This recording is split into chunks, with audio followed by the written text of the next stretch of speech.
Hey friends, what's up? This is Medical Encyclopedia and I am here with the new video. उम्मीद करता हूँ सब ठीक ठाक होंगे, खैरियत से होंगे। जी, तो आज हम बात करेंगे पोस्टान फोर्ट टैबलेट के बारे में कि ये किस काम आती है, इसके क्या क्या साइड इफ़ेक्ट्स हैं, क्या क्या इसके कॉन्ट्राइंडिकेशंस हैं और क्या क्या इसके यूजेस हैं। तो सबसे पहले पोस्टान फोर्ट में आती है एक 250 मिलीग्राम की टैबलेट जो सादी पोस्टान कहलाती है, और एक आती है पोस्टान फोर्ट जो कि 500 मिलीग्राम की होती है, और इसमें सस्पेंशन भी आता है जो कि होता है 50 मिलीग्राम का। 60 ml का वो सिरप होता है और उसके हर 5 ml में 50 मिलीग्राम का मैफनिक एसिड होता है। और फाइजर कंपनी से ये बिलोंग करती है पोस्टान फोर्ट, और इसकी कंपोजिशन में होता है जी मैफनिक एसिड। ठीक है, ये एक एंसिड ग्रुप है। ठीक है, एंसिड ग्रुप से इसका ताल्लुक है, और इसकी पैकिंग में है जी 20 स्ट्रिप्स होती हैं इसकी एक पैक में, और हर स्ट्रिप में 10 टैबलेट्स होती हैं। ठीक है, इसकी आगे प्रॉपर्टीज़ देखें तो इस ये होती है एक एनाल्जेसिक होती है और एंटी इन्फ्लेमेटरी होती है ये, और एंटी पायरेटिक होती है ये। यानी कि एनाल्जेसिक दर्द वगैरह के लिए, दर्द वगैरह दूर करने के लिए इस्तेमाल होती है। उसके बाद एंटी इन्फ्लेमेटरी है, यानी कि कोई इन्फेक्शन वगैरह सूजन वगैरह है तो उसको भी कम करने में एक बहुत मुफीद है। और एंटी पायरेटिक है, यानी कि बुखार के लिए भी बहुत ज़्यादा मुफीद होती है। और इसकी डोजेज देखी जाए तो ये TDS है, यानी कि दिन में 3 बार इस गोली को एक एक गोली को इस्तेमाल किया जा सकता है। यानी कि सुबह दोपहर शाम एक ही गोली ली जा सकती है, लेकिन बेहतर ये है कि डॉक्टर से मशवरा करें कि वो आपको कैसी डोज सजेस्ट करता है। कभी कभी सुबह शाम भी गोली होती है, कोई बच्चे होते हैं उनके लिए ज़्यादा डोज होती है। तो आगे चल के हम इसकी बात करेंगे यूजेस की। जी, तो आगे हम चल के इसकी यूजेस की बात करें तो ये रिड्यूस फीवर है, यानी कि बुखार कम करने में ये इस्तेमाल होती है, क्योंकि ये एंटी पायरेटिक होती है, इसलिए बुखार वगैरह को कम करने के लिए भी ये बहुत ज़्यादा मुफीद है। उसके बाद रेडनेस है, यानी कि जिस्म पे अगर सुर्खी आ गई हो कोई इन्फ्लेमेशन की वजह से, क्योंकि एंटी इन्फ्लेमेटरी होती है इसलिए ये रेडनेस पे भी काम करती है, उसको भी ख़त्म करने के लिए बहुत ज़्यादा मुफीद है। उसके बाद आता है स्वेलिंग, जो कि इन्फेक्शन की वजह से हो जाती है, तो उसको भी ख़त्म करने के लिए पोस्टान फोर्ट आप इस्तेमाल कर सकते हैं। पेन में आप इसको इस्तेमाल कर सकते हैं, किसी भी किस्म का पेन है। ऑर्थराइटिस है, यानी कि जोड़ों की तकलीफ़ हैं जितनी भी, उसमें भी आप पोस्टान फोर्ट टैबलेट को इस्तेमाल कर सकते हैं। उसके बाद आता है रूमेटिक डिसऑर्डर्स, ये भी जोड़ों से रिलेटेड ही बहुत सारी इसमें तकलीफ़ आ जाती हैं मुख्तलिफ़ किस्म की, तो उसमें भी पोस्टान फोर्ट टैबलेट को आप इस्तेमाल कर सकते हैं। उसके बाद हेडेक है, यानी कि सर का दर्द जो होता है उसमें भी आप पोस्टान फोर्ट टैबलेट को इस्तेमाल कर सकते हैं।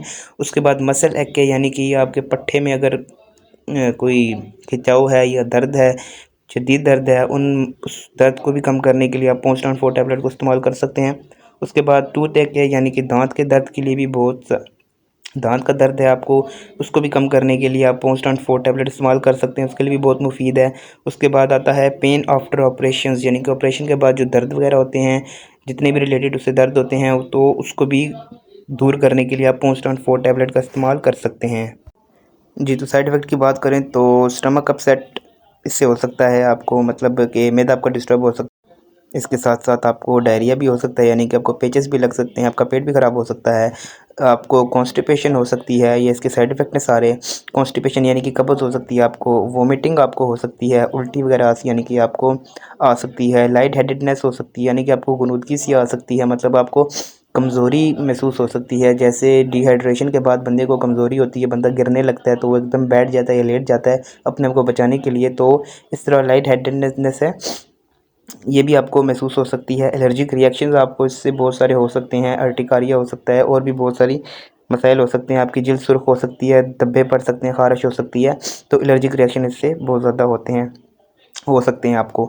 उसके बाद है डेजीनेस, यानी कि आपको चक्कर वगैरह आ सकते हैं, गुनूदगी भी आ सकती है आपको। उसके बाद ड्राउजीनेस है, यानी कि आपको गुनूदगी आ सकती है, आपको लेटने का दिल करेगा, ऐसा महसूस होगा आपको। उसके बाद ब्लड विजन, यानी कि आपकी आंखों के आगे धुंधलापन आ जाएगा, धुंधलापन आ सकता है आपकी आंखों के आगे इसके इस्तेमाल के बाद। जी, तो आगे आती हैं इसकी कॉन्ट्राइंडिकेशंस। तो कॉन्ट्राइंडिकेशन में फ़र्स्ट 2 ट्राइमेस्टर ऑफ प्रेगनेंसी, यानी कि आप पहले 2 ट्राइमेस्टर जो प्रेगनेंसी के होते हैं उसमें आप इस्तेमाल पोस्टान फोर्ट को आप नहीं कर सकते। यानी कि जो पहला ट्राइमेस्टर होता है वो पहले हफ्ते से 12वें हफ्ते के एंड तक होता है, और जो दूसरा ट्राइमेस्टर है वो 13वें हफ्ते से लेकर 26वें हफ्ते तक होते हैं, यानी कि 26 वीक तक आप प्रेगनेंसी में आप इसको, पहले 26 वीक्स में आप इसको इस्तेमाल नहीं कर सकते, ठीक है। अस्थमा के पेशेंट इसको यूज़ नहीं कर सकते, यानी कि जिनको सांस से रिलेटेड कोई प्रॉब्लम्स है, यानी कि जिनको दमा है, तो वो इस टैबलेट को इस्तेमाल नहीं कर सकते। उसके बाद है हेप्टिक इम्पेयरमेंट, यानी कि जिनको लीवर का मसला है, लीवर फेलियर है, यानी कि जिनका लीवर कोई काम अच्छे तरीके से परफॉर्म नहीं कर सकता, लीवर डिजीज़ है, तो वो इस टैबलेट का इस्तेमाल ना करें। जिनको डायरिया रहा है, पिछले हिस्ट्री में डायरिया वगैरह है उनको रहता है, तो पेचेस रहते हैं, तो उनको भी ये टैबलेट इस्तेमाल नहीं करनी चाहिए। उसके बाद हाइपर सेंसिटिविटी है, यानी कि जिस इंसान को इसके मेफनिक एसिड से किसी भी किस्म की एलर्जी है, कोई भी मसला है, तो वो कॉन्स्टेंट 4 टैबलेट का इस्तेमाल ना करें। उसके बाद है लैक्टेशन, यानी कि जो ब्रेस्ट फीडिंग मदर्स हैं, जो दूध पिलाने वाली माएँ हैं, उनको भी इस टैबलेट का इस्तेमाल नहीं करना चाहिए। उसके बाद किडनी डिजीज़ आती हैं, यानी कि जो भी गुर्दे से जितने भी रिलेटेड मसाइल हैं, अगर बंदे को हैं, किसी टाइम रहे हैं, तो आप इस टैबलेट का इस्तेमाल नहीं कर सकते। तो ये सब थे इसके uses, introduction, side effects and contraindications. उम्मीद करता हूँ आप सबको ये वीडियो बहुत पसंद आई होगी। अगर ये वीडियो पसंद आई हो तो इसको लाइक करें, इस पर कमेंट करें, इसको शेयर करें और जाते जाते हमारे चैनल को ज़रूर सब्सक्राइब करके जाएँ। मिलते हैं फिर नेक्स्ट वीडियो में, तब तक के लिए अल्लाह हाफिज़।